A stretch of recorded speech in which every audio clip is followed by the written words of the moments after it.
ଆଜି ପବିତ୍ର 77ତମ ଯେଉଁ ଜନରାଜ୍ୟ ଦିବସ ଉପଲକ୍ଷେ ବ୍ରିଗେଡ୍ ସ୍କୁଲ ଗୋପାଳପୁର ଅତି ଧୁମଧାମରେ ପାଳିତ କରାଗଲା ଏବଂ ଏ ଜାତୀୟ ପତାକା ତଳେ ଆମେ ଆଜି ଶପଥ ନେଲୁ ଏ ଦେଶର ମାନ ଶାନ ରକ୍ଷା କରି ଦେଶର ସାର୍ବଭୌମତ୍ୱ ଓ ଅଖଣ୍ଡତାକୁ କିଭଳି ଭାବରେ ରଖାଯାଇପାରିବ ତା ବିଷୟରେ ମଧ୍ୟ ଆମେ ଜାତୀୟ ପତାକା ତଳେ ସମସ୍ତେ ଶପଥ ନେଲୁ।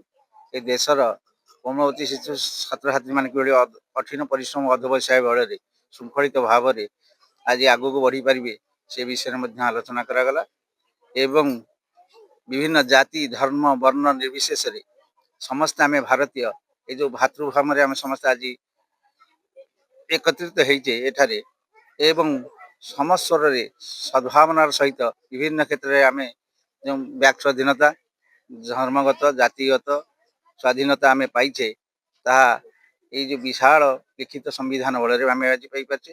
ସମ୍ବିଧାନ ବଳରେ ଆମେ ସଗର୍ବେ ଆମେ ଭାରତୀୟ ବୋଲି ନିଜକୁ ଗର୍ବ କରିପାରୁଛେ। ବ୍ରିଗେଡ୍ ସ୍କୁଲର ସପ୍ତମ ଶ୍ରେଣୀର ଛାତ୍ର।